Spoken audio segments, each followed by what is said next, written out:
basically you want to be able to turn yourself on, be okay with giving yourself an orgasm. I actually went on a date, and I went on a date with a woman. Slut, whore, prostitute, the siren, the seductress, the lover archetype. What does this mean in today's modern society? Let's have a look back into history of what the lover archetype first originally came from. So if we look back through history, and what we see now is that being this lover archetype is that you are promiscuous, you're a whore, slut. And I've talked a lot in my other videos about, if you're interested in history, about the sacred prostitute and what this means, which is called the Sacred Priestess, and I'll link it here. There's just a lot of different perspectives, and I find with anything in life, it's good to be open-minded, and it's about an exploration of different things in life that can open your eyes up to opening things up in yourself, or just looking at life from a different view, and just like educating and inspiring without judgment. So I just wanted to read like a few things that I've seen on like around like this seduction and the way that you dress and how you're labeled. And I mean, these are things that have been going on for a very long time, so it's not anything that is new, but maybe more so now on social media. There are more people expressing themselves in this way, but there's always going to be someone who says shit, right? But I thought it was interesting how we look at the siren, and the mythology behind that was that the siren would lure these men in, which I kind of still do, but I laugh. Lure these men into their death because, yeah, they were like going to devour or eat them or steal their soul or whatever. Oh, and then we've got the succubus as well. I just wanted to read this because I thought it was interesting. The siren is the first type of seducer. In history, we can see her personified in figures such as Marilyn Monroe and Cleopatra. The siren is sexual. She is not afraid of presenting an exaggerated feminine appearance through the way she dresses and the makeup she wears. Her voice sounds like she's in the process of waking up from a deep sleep. Doesn't sound like me. She sometimes has a playful voice, but it is never aggressive or high-pitched. The siren knows how to play on the heartstrings of men, especially the intellectuals or soldiers, men who are serious, disciplined and rational. These men are desperate for a hint of adventure in their lives, and the siren, with her irrationality, is a perfect ingredient. These men are given the impression that they are protecting their siren from her own rationality, but she is the one in charge. Many men have destroyed themselves because of the siren. Her main strength is knowing how to keep an appropriate distance between her and the man, maintaining the same levels of intrigue and wonder. So I kind of found that interesting. I just saw this on Pinterest. I don't know who's written it. That was just on Pinterest. So I kind of just find it interesting that it depicts that if women are sexy and wear makeup and are expressing themselves in a sexual way, that they are have some type of manipulation around this to destroy men's lives. So I kind of just think that's a bit funny. But we do then have, like maybe in the Disney movies where, the Little Mermaid is about, and I guess that's kind of like a different story where she's fallen in love with a man. So I guess that is depicted in a better way. Even though she has to kind of like sacrifice, I can't remember the story. I think she has to like sacrifice her voice, right? To be like on land. So I think she has a beautiful singing voice and sacrifice that in order to, which was like, that's taking me on another direction of sacrificing, like women having to sacrifice things for men. But yes, I think that's a whole other topic. We don't want to be sacrificing anything, do we? So those are a few things I wanted to share. And also definitely vibration and music and scent is very essential for yourself and invoking more of this energy within you. So things like rose oil and placing that like oils on your heart chakra to really open you up. And I definitely feel there is a huge connection between the heart space and your sacral, which is like the sexuality I talked about, and the connection within these two to really open you up to this lover archetype energy. And also talking about the, sacred prostitute, and even going through the areas through history now of the prostitute. Now, I was thinking about a story I wanted to share, because I was just thinking when I was talking about the having an open mind on different people's lives when we don't actually know. It's like you with me, you want to know. You don't know anything about me except for what I share. Okay, well, maybe you know a bit about me because I share a bit on like social media, but actually I'm very private with my life. But I mean, anything with people in general or their occupations. So going back to this lover archetype, and when I was saying having an open mind about views and what we can learn about this, is that I was thinking about the story that happened to me, and I actually went on a date, and I went on a date with a woman, and this is kind of like after I'd broken up from my ex, and I was just kind of like, no, maybe I think I'll like try. So if something comes up, which I also talk about in that other video that I linked about being a priestess too, or if you resonate with that, but anyone just in general, I mean, you feel a person's energy, so you could be attracted to energy, not really like it's like gender, right? Anyway, it's side note. So I went on this date, and I wonder if she's watching, but it's alright, you won't know who she is. I went on this date with this woman, and I was like, my first date I'd been on with a woman. I'd been with other women before, but I had never been like on a date. Like had encounters, but I'd never been on like a proper date. So I was actually really nervous. But she had a really fun night. She was actually a prostitute, and I learned like a lot about the industry, and just that she was saying that a lot of the men that came to her were men that actually just wanted like company. They wanted to just, well, they probably still wanted to have sex, but some of them just actually wanted just to talk, and they'd always come to her because they'd built kind of this connection where they just wanted like company, someone to talk to, and there was this whole other aspect of like what she was doing and holding space for someone. So this just kind of came to mind that I thought I would share, because I was thinking about this lover archetype and how many different levels of, there's not, like I said, it's not just the lover archetype. You could be in like and there's like many that branch off from this lover archetype. Like you could be the seductress, or you could be more romantic, or you could be kind of like, or you might be conservative, or it doesn't matter, because like I said, everyone is different, and there's no like one way you're supposed to be. Like your sexual energy and how you are is really going to be very different to mine, because we're all unique. We all have our own like blueprint. But I just thought it was very interesting that she was able to, that part of her job was about having, holding space and having conversation, which I talk about in the other video, where the sacred priestess was someone that was held in very high regard.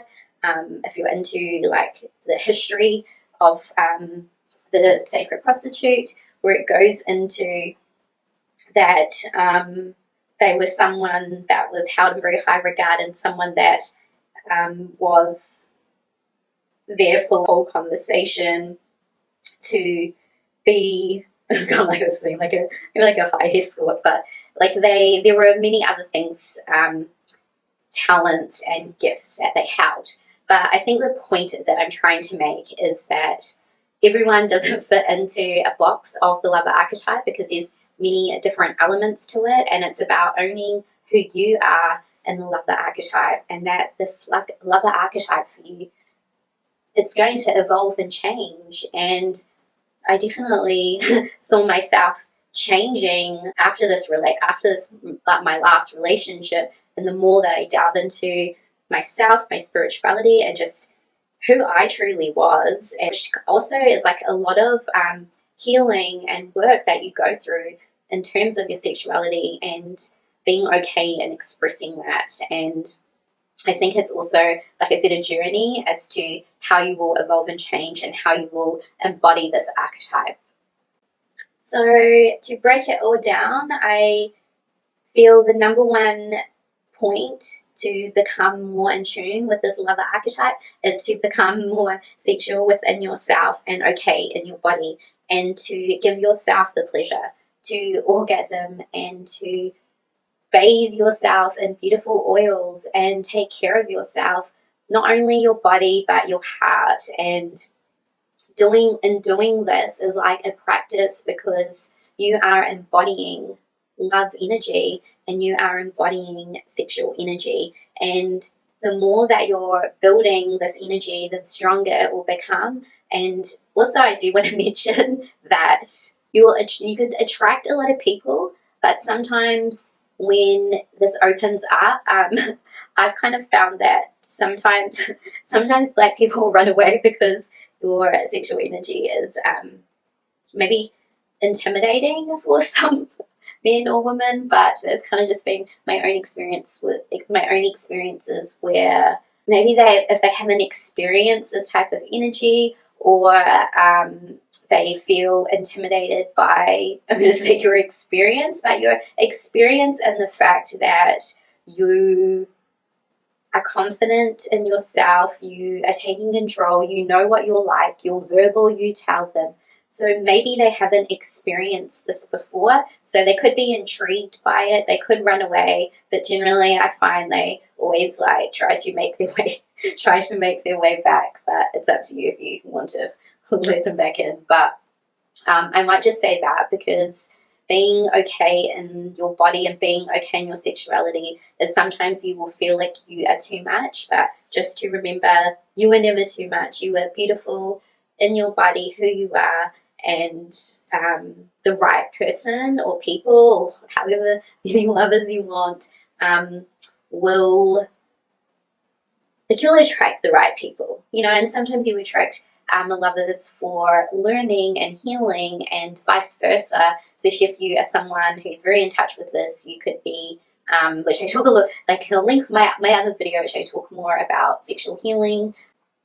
And another thing you can do to be more in touch with the lover archetypal energy is when you are doing your self-care rituals, is using something like these rose quartz wands. So there's kind of like different, there's the rollers as well, but I don't have a rose quartz one. This one's like a jade one,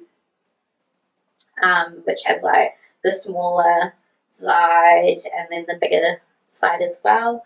But I do have these, which I like the rose quartz ones. So what you would do is you would get some of your facial oil, and also like if you have made your own oil and putting intentions into it, if you're into that, intentions such as what you are desiring, if you believe in this. So you could do this on the new moon and make your own oil and put different herbs in that symbolize what you're trying to bring in. And you could use this, but you've got to make sure that it's okay to use on your face, okay? So you would have to check, but something like almond oil is like okay to use on your face, depending on your skin type, because you want to check what skin type you do have, which would be the best oil for you as like a carrier. But if you don't want to like worry about all that, you could just use like whatever you're using as like a serum. If you've got more oily skin, then just make sure you use like a damp like warm towel to like take off the oil, so it's like not too oily in your skin, right? You can leave it on if you have more of a dry skin. So you want to just make sure your face is cleansed, and then use like something like your facial oil. So yeah, you would use something like just some like facial oil. Okay. So you could just kind of like wrap that over your face, and obviously rose quartz being for self-love. If you're wanting to attract more love too, wearing like any rose quartz crystal, what I kind of found too is that every time I bought a new piece of rose quartz and worn it, there's different ways you to attract lovers, but this is like one way. So every time I've bought like a new piece of jewelry that's been a rose quartz, I've always attracted someone new. So if you've already had one, like you could cleanse it, but I kind of get this thing like to buy like a new piece to attract like a new person. Okay, that's just kind of what I believe. So yeah, anyway, go back to the rose quartz. So rose quartz is about self-love, but also it's about attracting like a lover as well. So I have this, as I have this ring here. So yeah, you could use like the roller if you had that in the rose quartz as well. And this is just like, again, like I was saying, to be beautifying yourself, but in the energy of self-love, because as I was talking about, you want this magnetic energy to first and foremost come from yourself and be for yourself. That is when you will be more of invoking and embodying this lover archetype. So then just with your crystals, you know, I mean, I've got makeup on now, but there's a lot of like other videos, but I'll just show you like, so then you just want to rub the oil on your face and then just like rubbing the wands. I'm not sure if people can get, I'm sure you can get ones like this. It's because I did like, I studied like beauty therapy, so I've worked in like beauty as well. And then, so I've used these wands. So you kind of always just want to go up. Anything with like, you want to be drawing the skin upwards. So just using it upwards, especially like around the points. You have points here, points like up here, actually like the temples. So you kind of just want to do that, and this is kind of nice, especially like the third eye as well, which actually feels really good. Yeah, I can like, it actually feels really nice. I feel like I get a lot of tension in there. So I kind of just want to do this and bringing everything up. And I would always do like, got all this jewelry on, but like your heart is definitely, like always take care of your chest. So massages, if you get like massages or even just self massages is really nice, especially around like your breast area, because you want to be opening up your heart space. And this is like a great way of kind of embodying this energy, but like giving yourself the love, right? Because this lover archetype, she fucking loves herself first.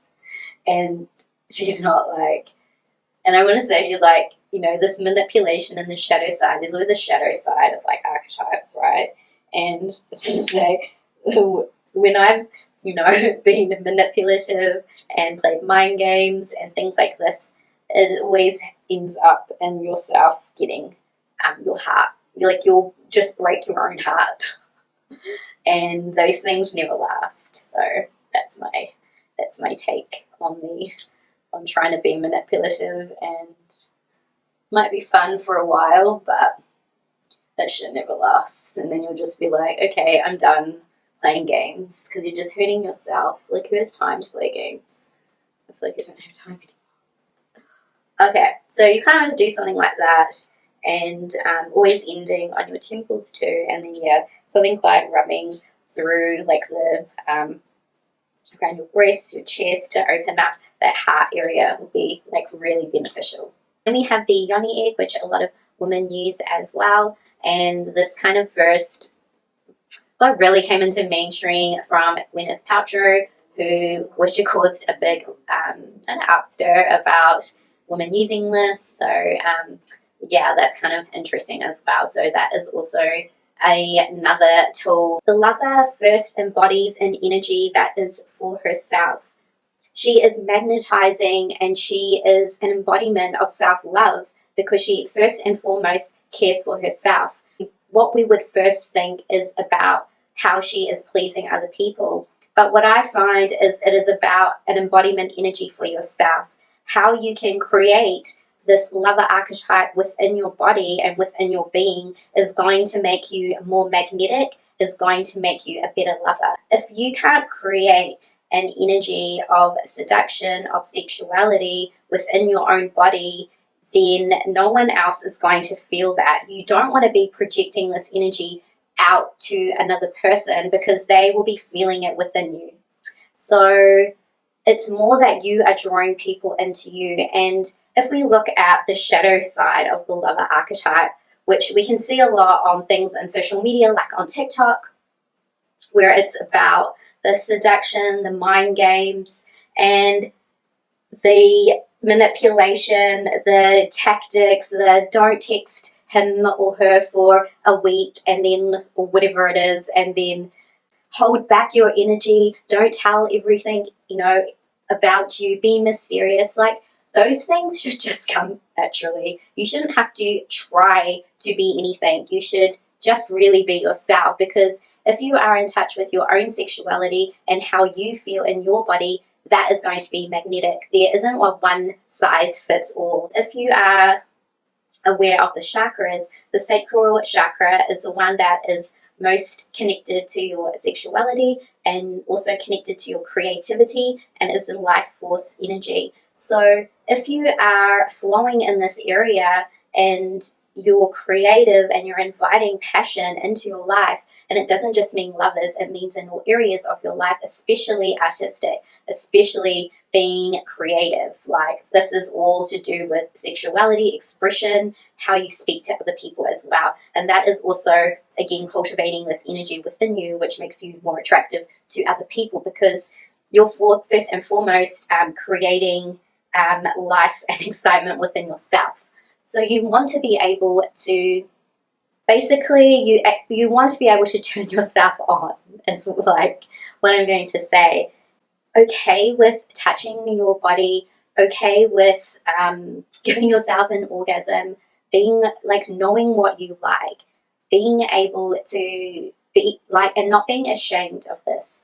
So the more you're in touch with yourself and you know what you like, you know what brings you pleasure, things like that you do on your own, such as dancing, like turn some music on, light some candles at home, and like dance the fuck out of whatever tune, slow, fast, whatever. But that creates like a magnetism within yourself, and that's what other people will feel, because you're, again, moving energy, and we know we're made up of energy. So you want to not be stagnant, you want to be moving your body, and dance is an expression of this of sexual energy and of creativity, and very much related to the sacral energy. So that's why you would find, like, if you go back into history, where there are a lot of dances, like Egyptian time and like Greece, there were women that would entertain, and like the belly dancers that created this magnetism and this art of dance, which was very much an embodiment of sexual energy and very much an embodiment of the lover archetype. So it doesn't necessarily mean, being in the lover archetype, that you need to be, sexual with, be sexual with other people. It's that you just embody an energy of beauty, romance, sexuality, sensuality, and you've cultivated this for yourself. So it doesn't necessarily mean that you need to be sexually intimate with other people. I think first and foremost, you need to be okay in this energy in yourself, and then being able to decipher and choose who you spend your very precious energy with, I would say. So I hope you enjoyed this video. Don't forget to give it a thumbs up if you enjoyed it. Don't forget to subscribe and hit the notification bell as well, so you get notified when I upload more videos like this. Thank you so much for watching, and I'll see you in the next video.